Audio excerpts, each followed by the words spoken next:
Nós hoje vamos iniciar uma série chamada Quando o Caos Reina. Olha que imagem forte. Nós vivemos dias difíceis, dias em que as pessoas têm sido muito abaladas pelo sofrimento. E parece que tudo está um caos político, um caos às vezes familiar, um caos relacional, um caos no nosso interior psicológico, um caos. E quando o caos reina, qual que é a resposta que nós temos? Nós vamos para o livro de Jó, para entender as respostas bíblicas quanto a essas coisas e para entender as respostas bíblicas sobre o sofrimento. Então eu quero te convidar a abrir a sua Bíblia em Jó, no capítulo 1, e hoje nós vamos aprender nessa temática, certezas em meio ao sofrimento. Jó, capítulo 1. Nós vamos ler todo o capítulo 1 do livro de Jó. Então, abra aí sua Bíblia.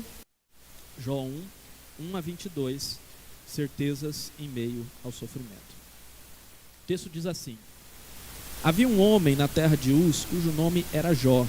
Este homem era íntegro e reto, temia Deus e se desviava do mal. Nasceram-lhe 7 filhos e 3 filhas. Tinha 7.000 ovelhas, 3.000 camelos, 500 juntas de bois e 500 jumentas. Também tinha muitíssima gente a seu serviço, de maneira que este homem era o maior de todos os do Oriente. Os filhos dele iam às casas uns dos outros e faziam banquetes, cada um por sua vez, e mandavam convidar as suas 3 irmãs a comerem e beberem com eles. Quando se encerrava o ciclo de banquetes, Jó chamava os seus filhos e os santificava. Levantava-se de madrugada e oferecia holocaustos, segundo o número de todos eles, pois Jó pensava assim: talvez os meus filhos tenham pecado e blasfemado contra Deus em seu coração. Jó fazia isso continuamente. Num dia em que os filhos de Deus vieram apresentar-se diante do Senhor, veio também Satanás entre eles. Então o Senhor perguntou a Satanás: de onde vem? Satanás respondeu ao Senhor: de rodear a terra e passear por ela. E o Senhor disse a Satanás: você reparou no meu servo Jó? Não há ninguém como ele na terra. Ele é um homem íntegro e reto, que teme a Deus e se desvia do mal. Então Satanás respondeu ao Senhor: será que é sem motivo que Jó teme a Deus? Não é verdade que tu mesmo puseste uma cerca ao redor dele, da sua casa, ao redor dele, ao redor da sua casa e de tudo que ele tem? Abençoaste a obra das suas mãos, e os seus bens se multiplicaram na terra. Mas estende a tua mão e toca em tudo o que ele tem, para ver se ele não blasfema contra ti na tua face. Então o Senhor disse a Satanás: você pode fazer o que quiser com tudo o que ele tem, só não estenda a mão contra ele. Então Satanás saiu da presença do Senhor. Um dia, quando os filhos e filhas de Jó comiam e bebiam vinho na casa do irmão mais velho, veio um mensageiro a Jó e lhe disse: os bois estavam lavrando e as jumentas estavam pastando junto a eles. De repente, os sabeus atacaram e levaram tudo, mataram os servos a fio de espada. Só eu consegui escapar para trazer a notícia. Enquanto este ainda falava, veio outro mensageiro e disse: fogo de Deus caiu do céu e queimou as ovelhas e os servos, destruindo todos eles. Só eu consegui escapar para trazer a notícia. Enquanto este ainda falava, veio outro mensageiro e disse: os caldeus se dividiram em 3 bandos, atacaram os camelos e os levaram embora. Mataram os servos a fio de espada. Só eu consegui escapar para trazer a notícia. Também este falava quando veio o outro e disse: os seus filhos e as suas filhas estavam comendo e bebendo vinho na casa do irmão mais velho. De repente, eis que se levantou um vento muito forte do lado do deserto e bateu contra os 4 cantos da casa. Ela caiu sobre os jovens e eles morreram. Só eu consegui escapar para trazer a notícia. Então Jó se levantou, rasgou o seu manto, raspou a cabeça, prostrou-se em terra e adorou. E disse: nu saí do ventre da minha mãe, nu voltarei. O Senhor deu, o Senhor o tomou. Bendito seja o nome do Senhor. Em tudo isto Jó não pecou, nem atribuiu a Deus falta alguma. Vamos orar mais uma vez? Pai, obrigado a Deus pelo texto que nós acabamos de ler, pela tua palavra que é sempre viva, e que o Senhor nos dê clareza de tudo que o Senhor quer nos ensinar nessa noite, através deste texto, conforme a tua vontade, em nome de Jesus. Amém. Queridos, vocês conhecem esse homem aqui da foto? Já viram? Esse não é o professor Chico Xavier, apesar que parece aí lá do X-Men. Esse é o Tim Keller. O Tim Keller faleceu esse ano. Alguns meses atrás, chegou o momento de sua partida. E algo interessante na partida do Tim Keller aconteceu. Primeiramente, precisamos entender o que levou à sua morte. Ele estava lutando já há algum tempo com um câncer gravíssimo, câncer no pâncreas. Esse é um dos cânceres mais violentos que existe. O tratamento deste câncer é um tratamento que causa muita dor. E ele fez várias vezes este tratamento e ele estava fazendo novamente. Então ele foi acometido de um câncer gravíssimo, de algo que produziu muita dor. Eu me lembro que, não sei o que Danilo e eu estava conversando, um dia aqui na igreja, a gente entrou no assunto sobre o Tim Keller, e o Danilo falou como que um homem desse, que pregou o evangelho a todo canto, escreveu tantos livros sobre o evangelho, sofreu dessa forma. E nós dois nos emocionamos ao lembrarmos da última frase postada por ele. Ele diz: sou grato pelo tempo que Deus me deu, mas estou pronto para ver Jesus. Mal posso esperar para ver Jesus. Me mande para casa. Essa foi a última frase que ele disse e foi postada pelo filho dele, já ele se despedindo, e logo depois ele veio a falecer. Um homem que foi usado por Deus, que só Deus deve ser glorificado, e nós precisamos entender essas questões de maneira muito clara em nosso coração. De forma alguma Tim Keller era perfeito, de forma alguma Jó era plenamente perfeito. Era um homem íntegro, um justo de Deus, mas não era um homem plenamente perfeito. Tinha pecado, como eu tenho, como os irmãos têm. Mas mesmo assim, nós vemos um homem que buscou, a grande maioria da sua vida, buscou trabalhar na obra de Deus, buscou evangelizar os perdidos, buscou ensinar o evangelho, sofrendo com um câncer tão grave. Nós ficamos perguntando: como isso é possível? Os nossos entes queridos, por exemplo, que faleceram este ano, nós perguntamos: como isso é possível?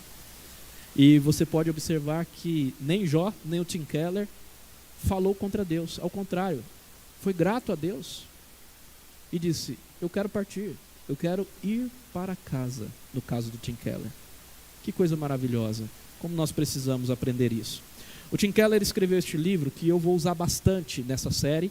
É um livro que eu recomendo que você leia, que você compre. É um best-seller, e esse livro ele tem muitas coisas interessantes em relação ao sofrimento. Ele trabalha primeiramente uma teologia, uma filosofia de sofrimento, mas ele também traz aplicações práticas para aqueles que estão no sofrimento. E neste livro Tim Keller traz a seguinte frase: as pessoas estão bem menos preparadas para lidar com o sofrimento e bem mais traumatizadas por ele. Hoje em dia, as pessoas da nossa época estão bem menos preparadas para lidar com o sofrimento e bem mais traumatizadas por ele. Não é verdade?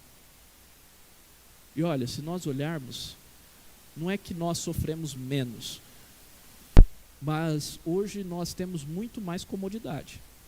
Nós temos uma medicina melhor do que a medicina que os nossos avós tiveram, que os nossos antepassados tiveram. Nós temos um conforto, por exemplo, aqui nós não estamos no calorão, nós estamos no ar-condicionado. Nós temos vários confortos. E mesmo assim, nós somos tão traumatizados pelo sofrimento. O Tim Keller, ao apresentar esse livro, ele diz, agora não uma citação do livro, uma citação da apresentação do livro.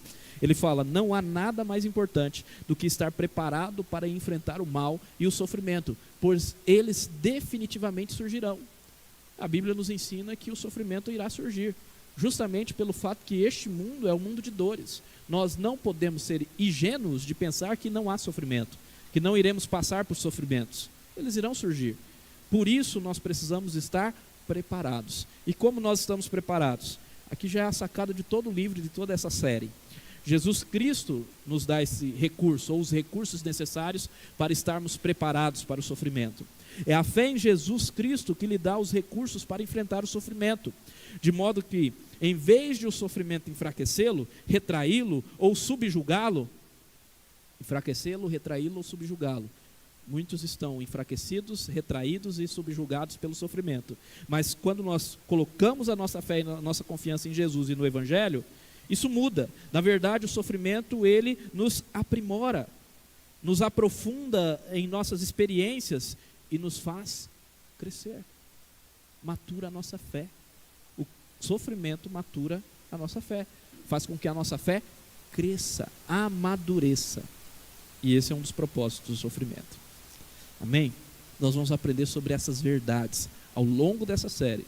Esse mês e basicamente o mês todo de novembro, ok? Vamos entender um pouquinho sobre o livro de Jó. Não vou trazer todas as coisas aqui, depois a gente vai vendo mais coisas sobre o livro de Jó. Mas primeiramente, alguns detalhes. O livro de Jó é um livro de sabedoria, como Provérbios e Eclesiastes. Se assemelha muito ao livro de Eclesiastes em suas reflexões. Contudo, o livro de Jó lida diretamente com o problema do sofrimento dos justos. Como pode um justo sofrer? E ele vai tentar responder essa questão ao longo do livro. Nós vamos ver que alguns diálogos deste livro não são aquilo que nós devemos nos apegar como a verdade absoluta, mas são expressões de um coração que ainda está entendendo, que ainda precisa entender melhor. E nós vamos aprender isso, que alguns diálogos ainda está no caminho para entender, e não que entendeu 100%. Até no final do livro nós vamos entender algumas coisas em relação a isso. O período histórico de Jó é incerto. Tradicionalmente tem se afirmado que Jó viveu em um período pré-patriarcal, isto é, antes de Abraão. Então, inclusive a cidade que é citada, havia um homem da terra de Uz. Nós não sabemos onde necessariamente fica essa cidade de Uz. Então nós não sabemos mais detalhes sobre o período de vida de Jó. Sabemos que provavelmente foi antes de Abraão, ou ali contemporâneo talvez de Abraão. Não sabemos, literalmente, isso não influencia na interpretação, colocarmos exatamente um tempo para isso. A escrita, porém, do livro, por suas semelhanças com o texto de Isaías 40 a 66, pode ter sido feita no período próximo do século 9 a.C.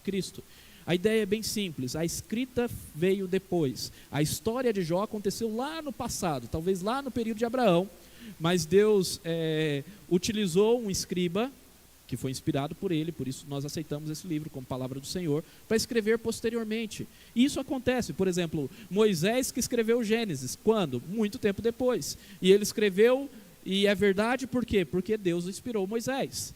Então essas coisas acontecem, e mais, existe uma tradição oral judaica muito forte. Os judeus, eles contavam as histórias e contavam com muita fidelidade. Então podíamos confiar que mesmo um livro ou mesmo uma história que aconteceu no passado e registrado anos depois, é um livro confiável.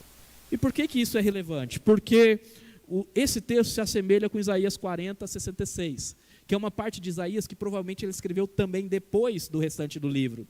E muitos dizem que ele escreveu essa parte depois que ele teve acesso ao livro de Jó. Isaías, lá já na sua velhice, escreveu 39 capítulos do seu livro, aí pega Jó, lê Jó, sua mente expande, e eu vou escrever agora o restante. E escreve os demais capítulos. E esses capítulos são muito semelhantes. Inclusive eu vou aplicar muitas coisas em relação a Jó em Isaías. Hoje mesmo nós vamos ver que o servo sofredor não é Jó, é Isaías, melhor, é Jesus. É o servo sofredor que Isaías aponta. Isso é bem legal. Ver essas semelhanças é muito legal para entendermos o livro. Ok? No capítulo 1, então, do livro de Jó, nós temos uma introdução de todo o livro, onde Jó é apresentado e temos a explicação da origem e causa de seu sofrimento. Origem e causa do seu sofrimento. Quando o caos reina, há esperança para nós. E essa esperança está no Redentor. É isso que nós aprendemos aí no primeiro capítulo do livro de Jó. Quando o caos reina, há esperança para nós e ela está no Redentor. Vamos ver isso? Certezas em meio ao sofrimento. A primeira certeza que nós podemos ter aqui, eu vou falando as certezas e vou narrando a história para vocês. A primeira certeza é que os justos e servos de Deus não estão isentos de sofrimento. E você pode dizer, mas essa certeza não é consoladora. Não é. Mas é verdadeira. É uma certeza. E nós precisamos entender isso. E não sermos ingênuos. Não é creia em Cristo e você não vai passar por problema algum.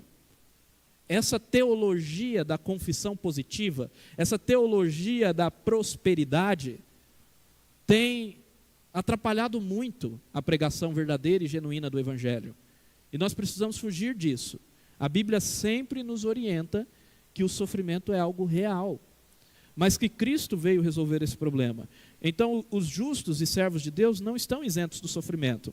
E o texto gasta um tempo nos apresentando Jó como este homem piedoso. Olha só, Jó era um homem íntegro e temente a Deus, e reto também. Olha só, havia um homem na terra de Uz, cujo nome era Jó. Este homem era íntegro. Integridade aqui é um termo que podemos traduzir também por completude, perfeição. E, meus irmãos, não entenda que ele era perfeito no sentido de não ter pecado algum. Somente Cristo não tem pecado nenhum.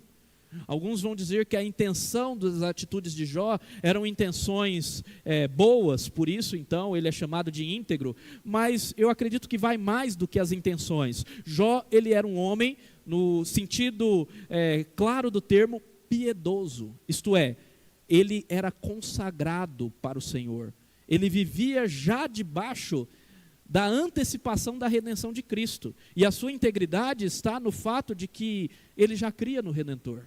E você vai ver ao longo do livro que ele cria no Redentor.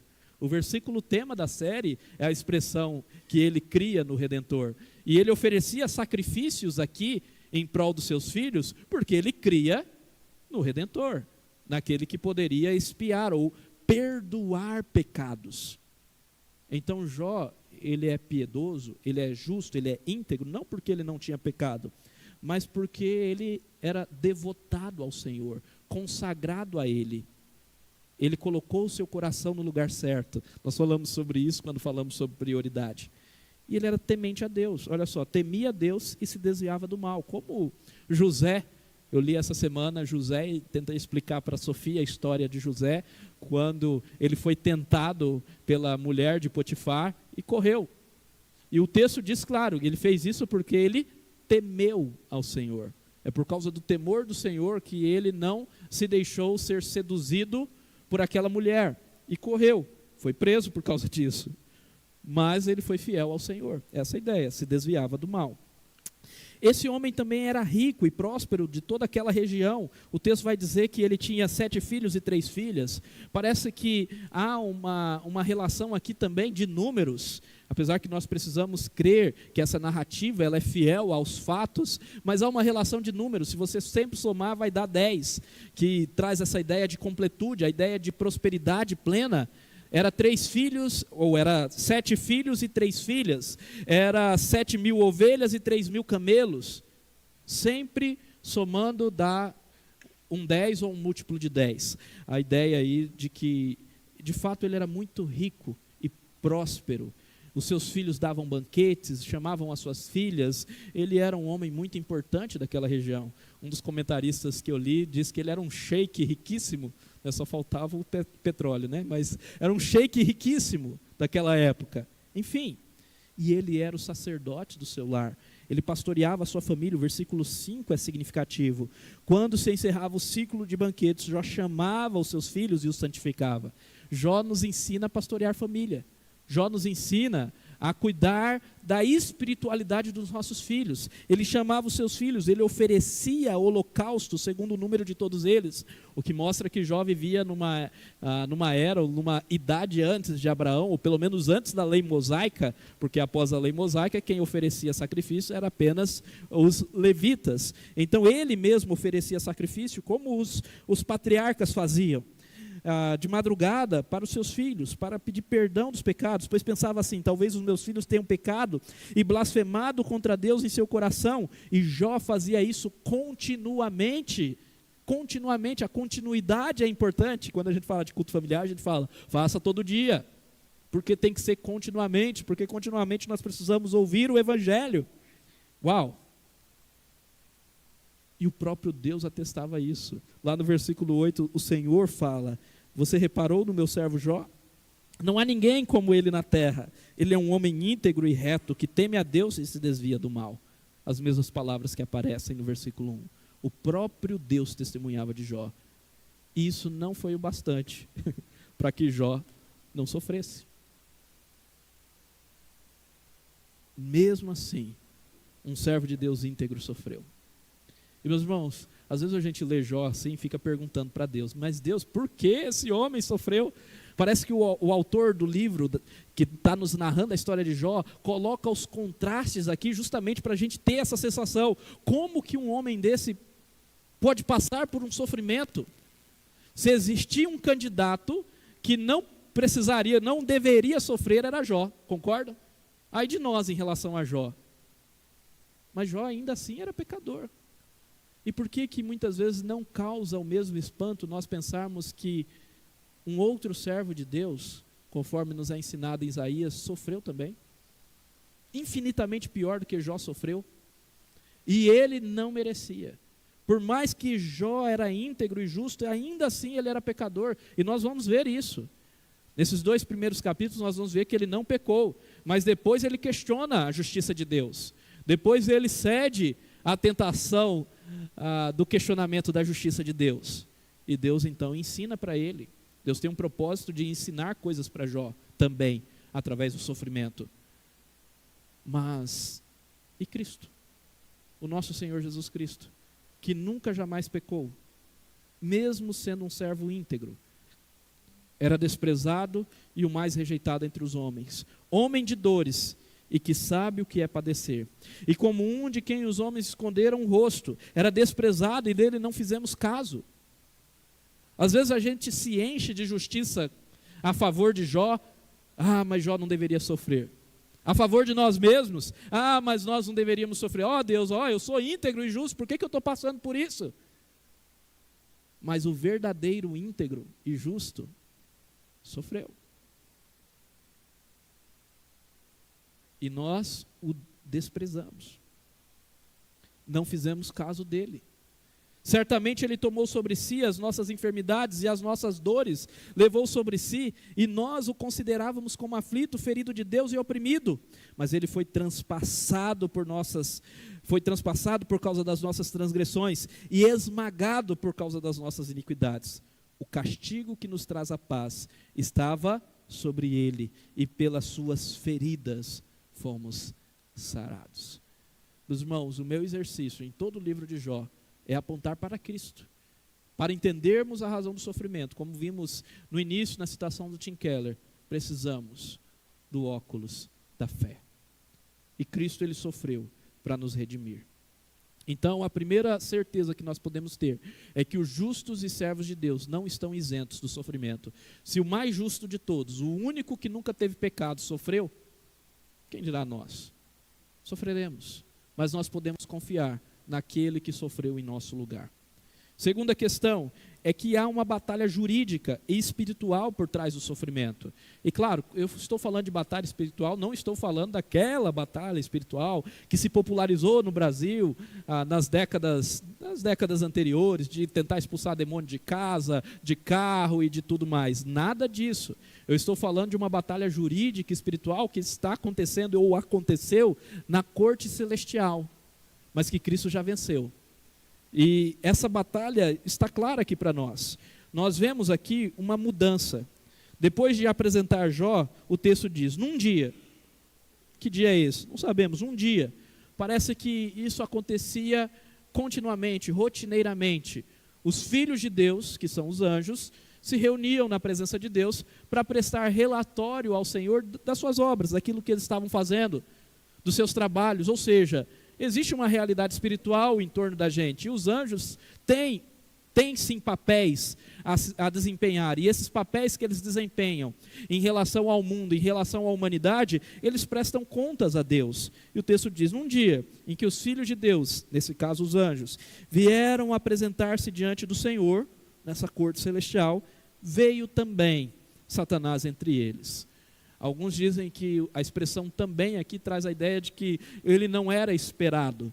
Mas em outros textos nós vemos que às vezes de fato ele aparecia lá, como a repetição que nós vamos ver no capítulo 2.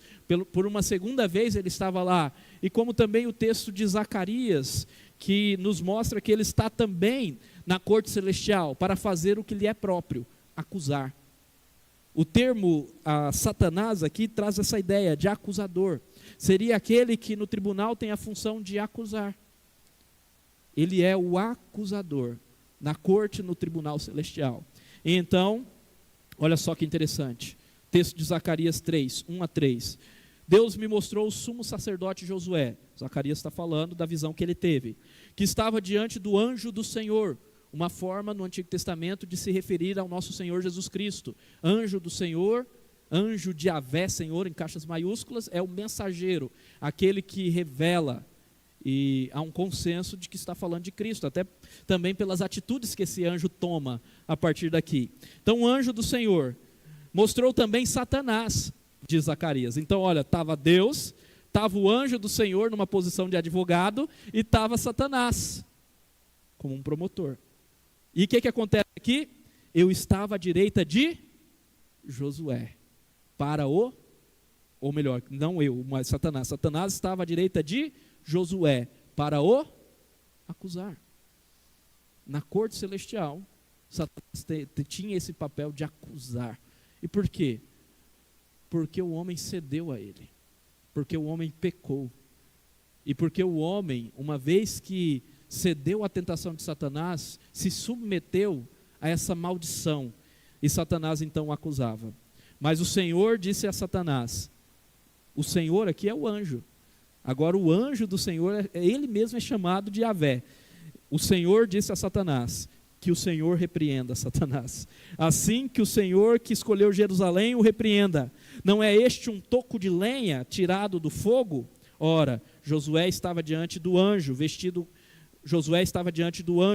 com roupas muito sujas. Josué que estava com as roupas sujas, o sumo sacerdote. E na sequência desse texto, é dito que o anjo ordenou para tirarem as roupas de Josué e vestirem Josué com roupas limpas e finas.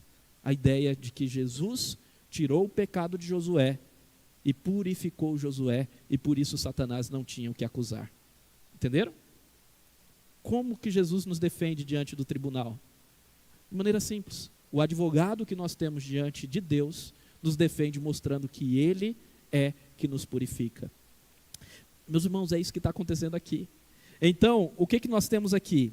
Um diálogo que aponta para uma disputa legal quanto à autoridade sobre os homens. Vamos entender isso. O acusador aqui se apresenta como alguém que tem autoridade sobre a terra. Uma consequência da queda de Adão. Olha só o que o texto nos diz. Na sequência, então o Senhor perguntou a Satanás, de onde você vem? Satanás respondeu ao Senhor, de rodear a terra e passear por ela. Alguns estudiosos apontam para a semelhança dessa expressão, para a semelhança que há lá em Gênesis, no capítulo 3, no capítulo 2, quando o Senhor ia passear pelo jardim, rodear o jardim. Satanás está como falando, olha, eu estou vindo da onde eu tenho autoridade, eu estou vindo da terra, a terra é minha e eu estou analisando a terra e eu estou vindo da terra para trazer acusações diante do Senhor, para questionar a sua justiça. Então meio que Satanás está se colocando como autoridade aqui, e essa autoridade usurpada que ele tem, sempre lembre desse termo, é uma autoridade usurpada, é uma consequência da queda. Isso está onde? Gênesis 3, Vamos voltar aí, abram as suas Bíblias, Gênesis 3. Gênesis 3, nós vemos logo depois da queda, as condenações. O castigo ministrado em cada um. O texto diz, Gênesis 3,15, inclusive aqui nós temos a promessa de Cristo já. Porém, inimizade entre você e a mulher, entre a sua descendência e o descendente dela. Este lhe ferirá a cabeça e você lhe ferirá o calcanhar. Há uma inimizade entre Satanás, a serpente, e a descendência da mulher, e principalmente o descendente dela, que é Cristo Jesus. E a sequência do texto diz, a mulher, ele disse, aumentarei em muito os seus sofrimentos na gravidez, com dor você dará à luz aos filhos, dará à luz filhos, e o seu desejo será para o seu marido, e ele te governará. E Adão disse, por ter dado ouvido à voz de sua mulher, e comido da árvore que eu havia ordenado que não comesse, maldita é a terra por sua causa.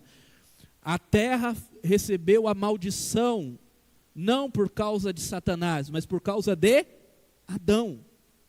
Porque Adão pecou, Adão foi criado para reinar, Adão se submeteu a Satanás, à tentação, e pecou. E por causa disso, a terra foi amaldiçoada. E por causa disso, Adão perdeu a sua autoridade. E Satanás usurpou dele. Olha só o que o texto continua dizendo. Maldita é a terra por sua causa. Por quê? Porque você comeu da árvore que eu havia ordenado que não comesse, maldita é a terra.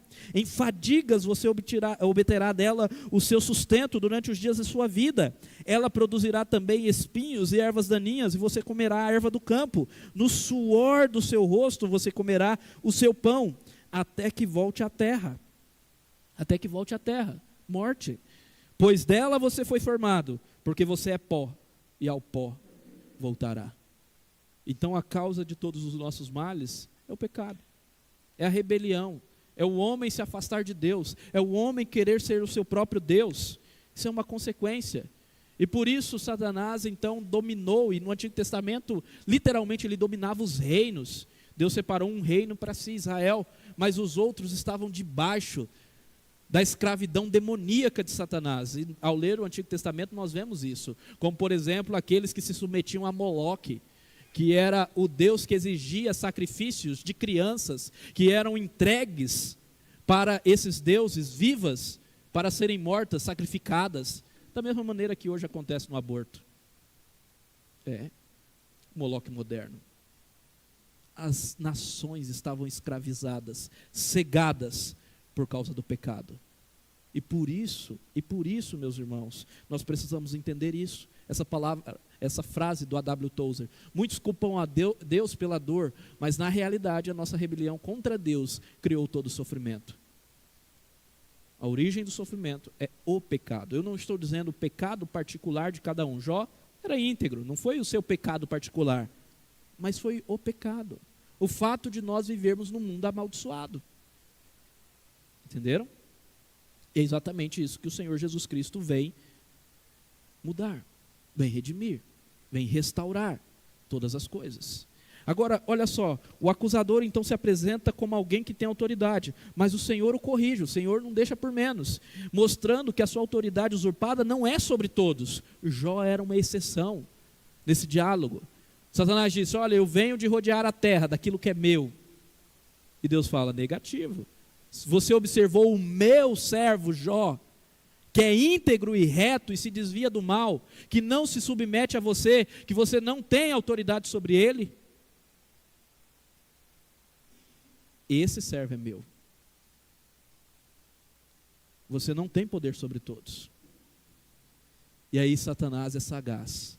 O que ele faz? Ele então acusa Deus. Ele não acusa necessariamente Jó aqui. Ele está acusando Deus, no final das contas. Ele acusa Deus, ele acusa a justiça de Deus favorecer Jó, para que Jó pudesse ser fiel. Ele acusa a fidelidade de Jó em relação aos bens que Deus deu. Ele fala, Jó debalde serve a Deus. Jó está servindo a Deus porque o Senhor o cercou, porque o Senhor está dando bens.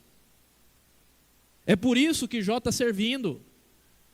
É o Senhor que está sendo injusto, é o Senhor que está favorecendo um pecador. O Senhor deveria vir com a condenação, mas o Senhor está favorecendo um pecador. E meus irmãos, sempre a acusação de Satanás é essa: como Deus pode favorecer pecadores? E isso só vai se encerrar na cruz. Por quê? Porque na cruz, Cristo vai receber o pecado, ou vai receber a condenação do pecado que nós merecíamos. E então Satanás não tem como mais chegar para Deus e falar: você está favorecendo pecadores, porque ele vai falar: olha para o meu filho, eu já condenei ele. Eu condenei ele no lugar de pecadores, e eu vou fazer o que eu quiser com esses pecadores, porque são meus. Eu vou dar a vida eterna para eles, eu vou fazer deles filhos, eu vou favorecer sim, porque são meus, porque eu já comprei, eu já paguei o preço da justiça. Estão entendendo o que está em jogo? É uma batalha legal. Se a gente não entende isso, é uma batalha jurídica, nós não vamos compreender esse texto. Então o acusador questiona a justiça do próprio Deus, acusando-o de favorecer Jó, por ter sua fidelidade. É isso que ele fala aí, olha o versículo 9. Então Satanás respondeu ao Senhor: será que é sem motivo que Jó teme a Deus? Será que ele está temendo a Deus por nenhum motivo? Não, ele está temendo porque ele tem motivo por trás, ele quer as bênçãos do Senhor.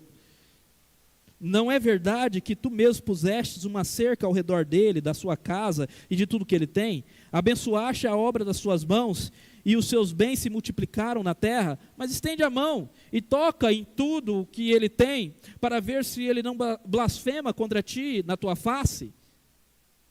Tira as coisas que o Senhor está dando, e o Senhor vai ver que ele vai blasfemar. Ele está acusando Deus, está acusando Jó. E meus irmãos, a justiça só vai ser feita aqui, ó. A gente precisa entender que esse mundo, ele é um mundo injusto por causa do pecado. E nós vamos sofrer injustiça. Mas Cristo é a nossa justiça. Por isso, uma das coisas mais importantes que nós aprendemos no Evangelho é não tentar nos auto-justificarmos. A auto-justificação é lixo. Ou nós buscamos auto-justificação, ou nós buscamos justificação do alto. Vou usar aí o programa da rádio, né? Justificação do alto. Essa é a nossa justiça. Aquele que não conheceu o pecado, Deus o fez pecado por nós, Deus o condenou em nosso lugar, para que nele fôssemos feitos justiça de Deus. E aí Satanás não pode mais nos acusar. Não pode. Nós trabalhamos muito isso na série de Apocalipse. Você pode voltar lá na série. Eu vou compartilhar um texto hoje à noite lá nos grupos da igreja, se os irmãos quiserem ler, que é um trabalho que eu fiz sobre essa temática, principalmente Apocalipse 12, aonde nós falamos exatamente disso. Satanás não pode mais nos acusar. Por quê? Romanos 8, quem nos acusará? É Deus que nos justifica. Ele perdeu isso. Lembrem sempre, Jó está antes da vinda de Jesus. Ele perdeu isso. Ele não pode nos acusar. Então há uma batalha jurídica e espiritual por trás do sofrimento. E por fim, Deus não perdeu o controle. Talvez essa seja a certeza mais consoladora para nós. Deus não perdeu o controle, apesar de permitir o sofrimento. O Senhor permite aqui o sofrimento, no versículo 12, mas restringe os intentos malignos do acusador. E a permissão de Deus do sofrimento de Jó tem vários propósitos, não apenas esse propósito de mostrar a sua justiça, mas também o propósito de ensinar Jó, de maturar Jó. E nós vemos isso no final do livro, quando o próprio Jó reconhece que antes conhecia Deus de ouvir falar, mas agora os seus olhos veem a Deus. Então Jó aprendeu com isso. E mais, o propósito do sofrimento de Jó tem um propósito didático para as gerações. Porque se Jó não tivesse sofrido e isso não tivesse sido registrado para nós, nós não aprenderíamos a suportar com perseverança e paciência. Todo mundo fala da paciência de Jó. E paciência, o sofrimento, glorificando a Deus e não com autopiedade ou autojustificação. Então Jó é um exemplo para nós também. E Jó aponta maravilhosamente para Cristo, aquele que mais sofreu. Não se engane, Cristo sofreu mais do que Jó, infinitamente mais.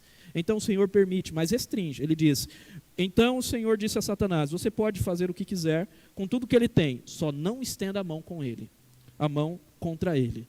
Então Satanás saiu da presença do Senhor.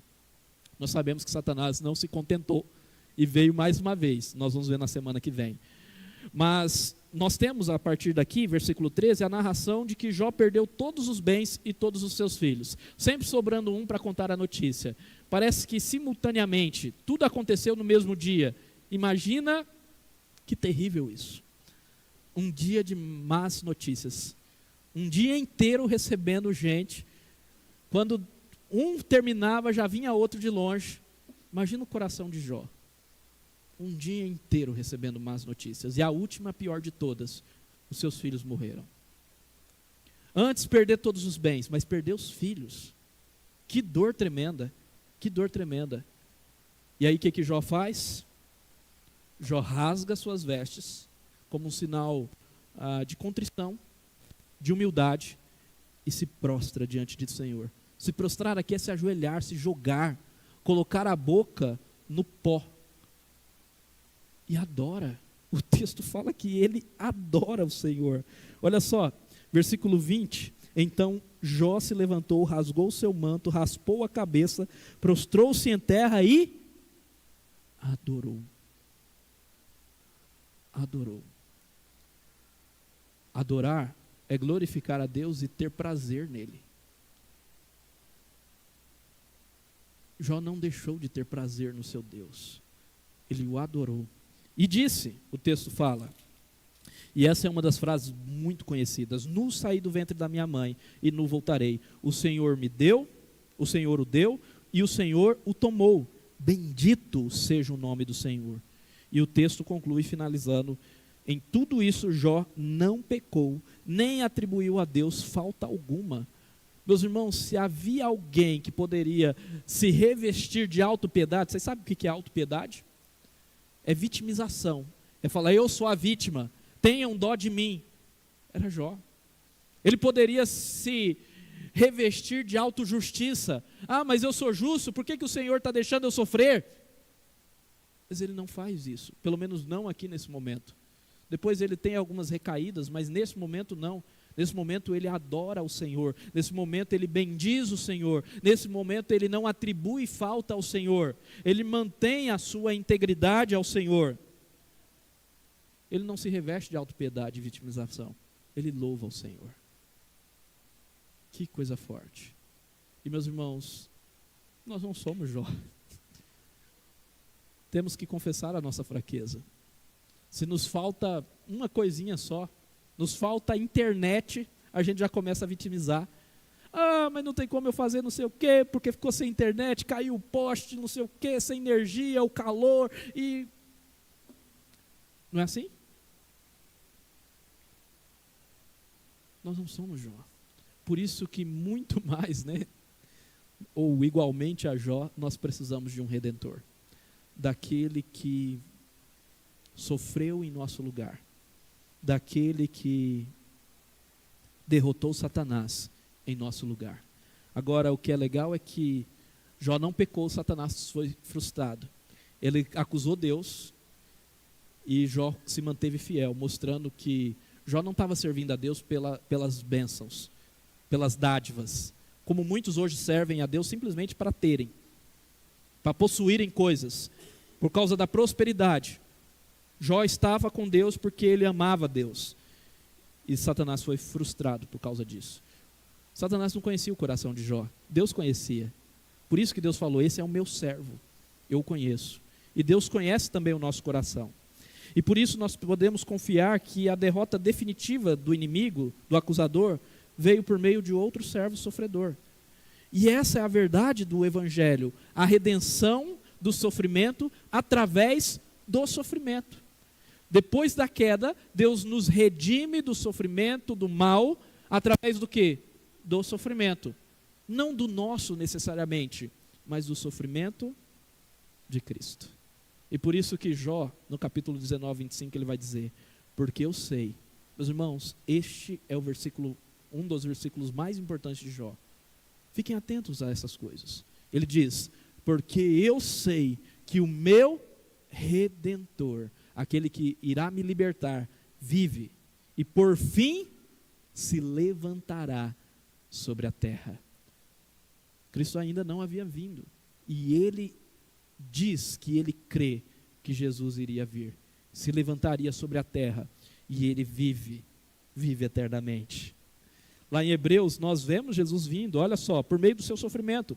Visto, pois, que os filhos têm participação comum de carne e sangue, também Jesus igualmente participou dessas coisas, ou seja, Jesus se encarnou, tomou carne e sangue, para que por meio da sua morte, destruísse aquele que tem o poder da morte, poder usurpado, a saber, o diabo, de poder de exigir a morte, a condenação por causa dos nossos pecados.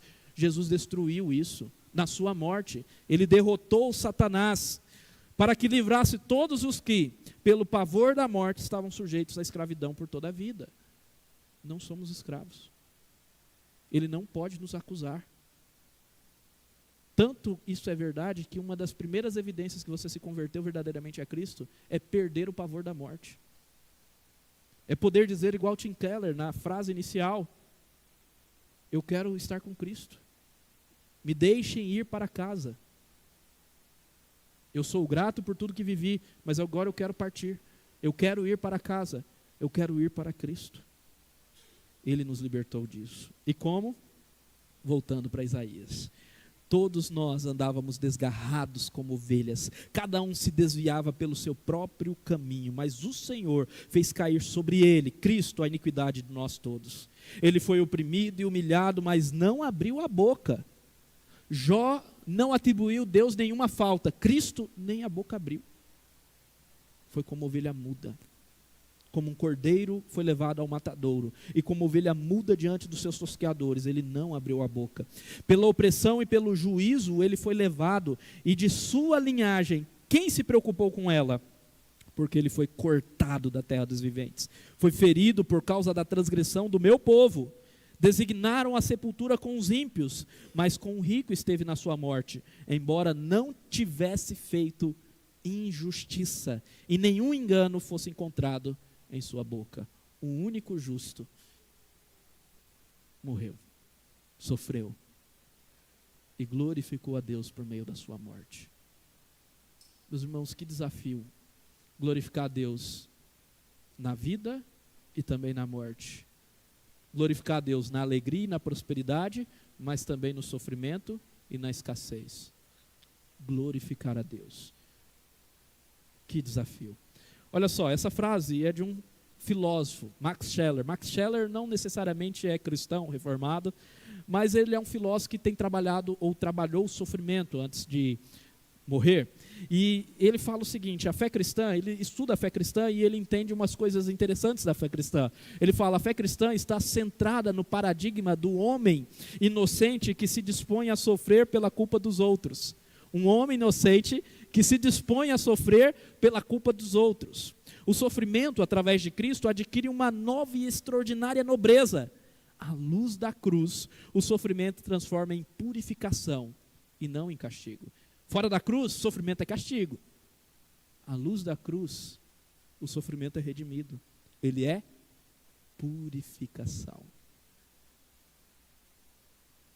Se você é crente no Senhor Jesus Cristo e sofre, isso é glória, isso é honra, isso é motivo de gratidão, isso é purificação.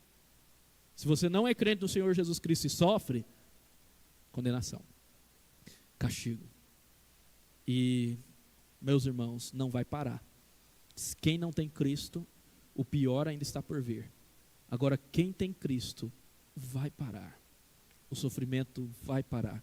Quando Ele voltar, Ele acabará com todo o sofrimento. E não haverá mais. Amém? Rapidamente agora, implicações práticas.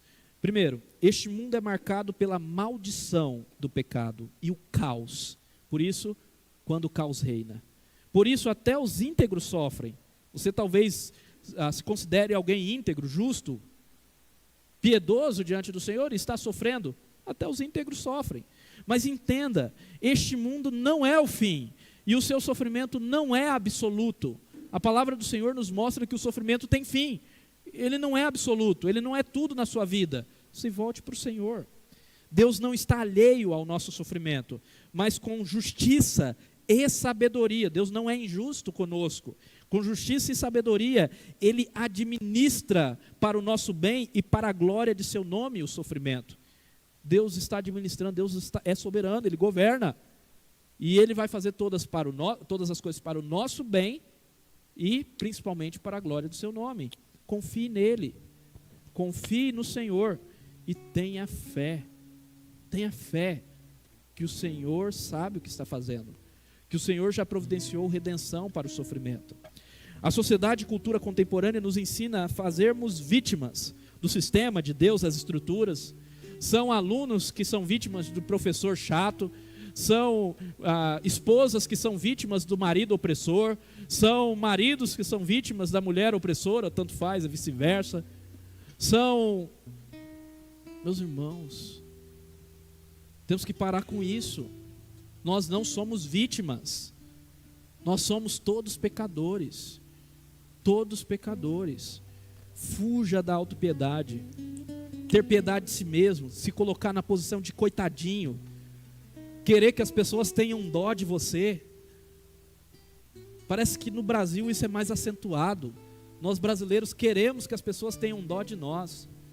Às vezes nós maquiamos, tentamos nos maquiar por trás de traumas, por trás de sei lá o que, de doenças, de injustiças que foram feitas contra nós.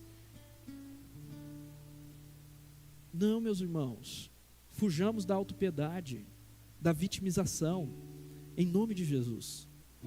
Entendamos que Cristo é o único integralmente justo, plenamente inocente, e foi quem mais sofreu.